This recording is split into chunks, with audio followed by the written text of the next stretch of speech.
to read some fine poetry for you. Let's hear it from Melissa.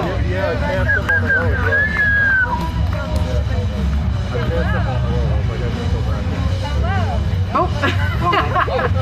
Oh no, I can't have two microphones. That's very unnecessary. I'm very loud. There we go.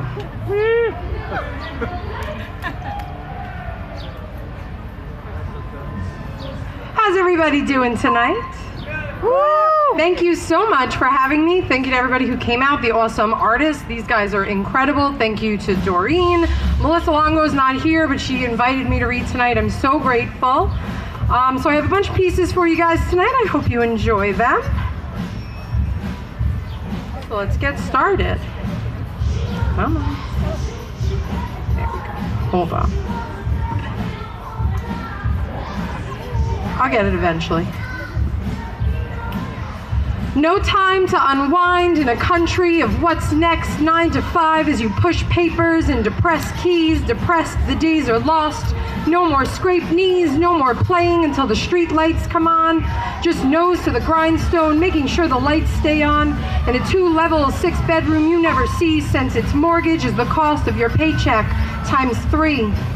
The place is empty while the kids work, paying off student loans. You and your wife clock 50 hours a week to keep a house that don't even feel like home. But society goes on saying, keep your head down, power through, just keep working, put your time into. No, no, no. Go outside, swim the seas, take fresh air into your lungs, breathe. Stuff those papers in the ground, water them with all your passions, wait for them to sprout, let them grow high as streetlights play from 5 to 9. Find a way to make the time to ensure your spirit flies high and free among the clouds above the trees. Don't let the life of clicking keys take you down the road where suddenly you are 70 and the better years are only stories told.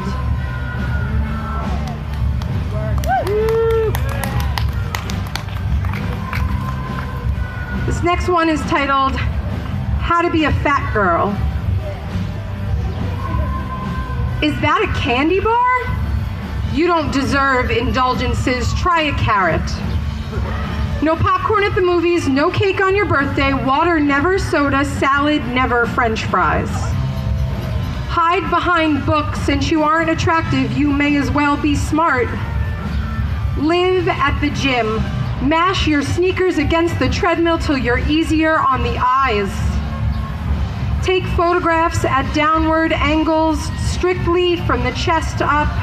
Unless you have small breasts, then keep it above the neck.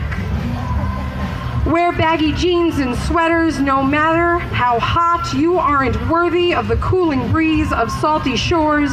Nobody wants to see your fat girl skin. Speaking of which, definitely no sex. Not that you need to worry. Nobody would ever want you. Nobody could ever love you.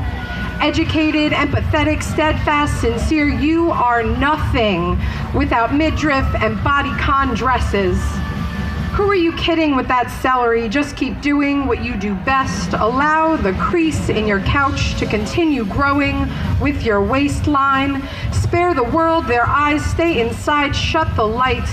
Watch your soap operas, binge your bag of potato chips, wash them down with a milkshake. If you can manage to get up during commercial break, go into your closet, throw away all the prints and stripes, spaghetti straps and racerbacks. What are you doing with leggings? Why did you even wear anything other than a sack made of black?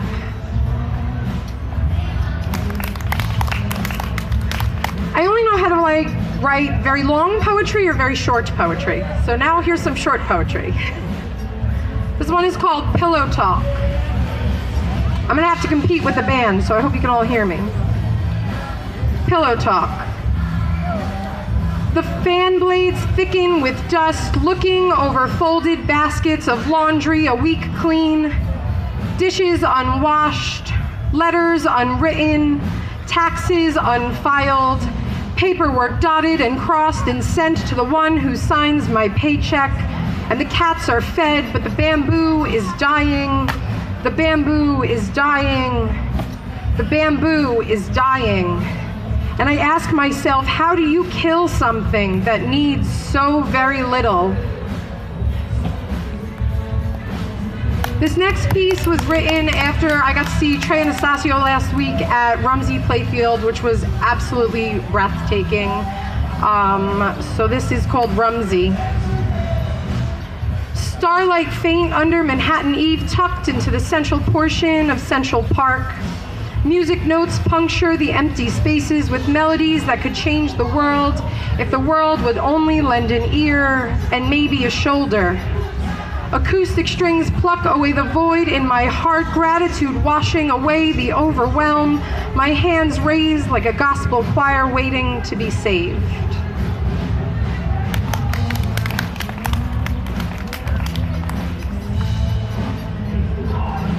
This next piece is a sestina, which is where you pick 7 words and they kind of cycle through the entire piece at the end, and it's actually really hard to write but really fun. If you're ever up for a challenge and you've never written a sestina before, I highly suggest it. This is called Sunday Sestina. Falling rain braille for the ears to read, accompany a heart palpitating with too much caffeine. Tea boils and bubbles adjacent the marble notebook, passing judgment, soiled by a decade of neglect on the waterlogged bookshelf. Water stains leave faint yellow, can't read the inscription on the back, soiled, covered in the soot of fire. Caffeine burns hot beneath my skin. I rest my palms against cool marble. Inhale my surroundings. My feelings bubble to the surface. They bubble hot. Steam begins rising to the top of the blue tea kettle of my mouth. Marble notebooks scribbled in a way only I could read. Hoping to bring back those words with caffeine flooding my senses, but the soiled pages too far gone. Impossible. Soiled and yellow, and the kettle is starting to bubble with caffeine in my percolating body. I feel blue and it hurts to try and read the words, but I know that marble notebook holds secrets carved in the marble of my brain. Soiled from years where I only read bubblegum books and fought to stay yellow instead of blue. Like back when I didn't rely on caffeine to keep me, before caffeine was glued to the marble crumbling and my soul was fighting the blue pigment that was trying to sprout in the soil of my mind and pop any bubble of me still remaining. I yearn to read a poem from that marble notebook, read the caffeine of my mouth, let it bubble blue, boil over, and seep into the soil. Thank you. This next one is called Conscious, another short one. I am in tune with my body, always present, always aware.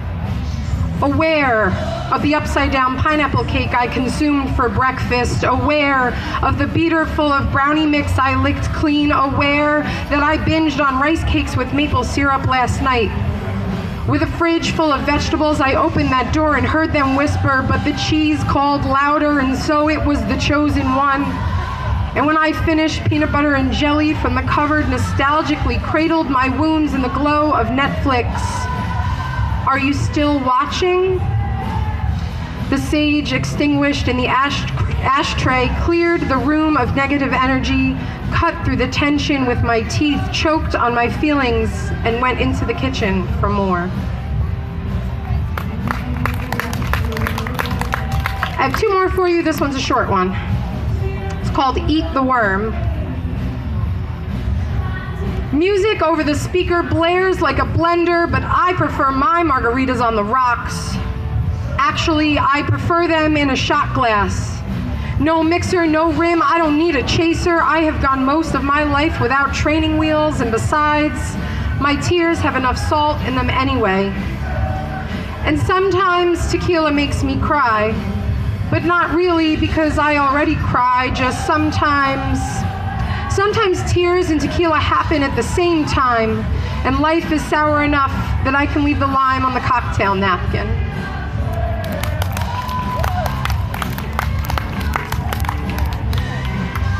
Last one for the evening. Thank you so much for everybody. If you've enjoyed my reading, I have some old business cards that don't have my poetry stuff on it, but they do have my website, and I am featuring in a couple of places in the next couple of months.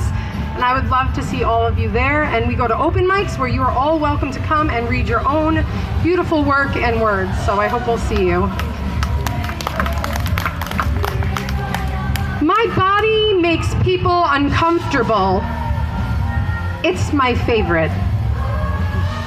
I love to laugh as they stammer when I own my stretch marks, declare my weight, flaunt my size 22 hips. Their words aren't needed because I am comfortable with my body. The way ballet dancers pirouette, the way yogis handstand, the way moss grows on stone. I am comfortable with my body the way a house groans and settles into the ground after years of weather and wear. Years. I spent nearly 30 moving in, decorating the walls, arranging the furniture just right to feel at home. The way sand belongs at the beach, the way cats nap in sunspots, the way toddlers sing like nobody is watching. Decades have passed and I have finally grown into my curly hair, dimpled skin, the circles under my eyes, the glasses in front of them. Taught myself that I can be tall and feminine, pierced and professional, fat and beautiful. My body makes people uncomfortable, not because I like to flaunt it, although sometimes I do, but because I like to flaunt it, and I am not a size 4 or a 6. Oh, but honey, oh, I am a 10. I am proud of the woman I became when I realized I was here for more than others' eyes, though I've learned that some people don't know what to do with me outside of the bedroom. They seem to prefer women who speak softly, complain about nothing, pose as arm candy. But I am loud, sometimes disagreeable, almost always a beautiful mess. I am both cocky and confident in my comfortable body, a bit like gin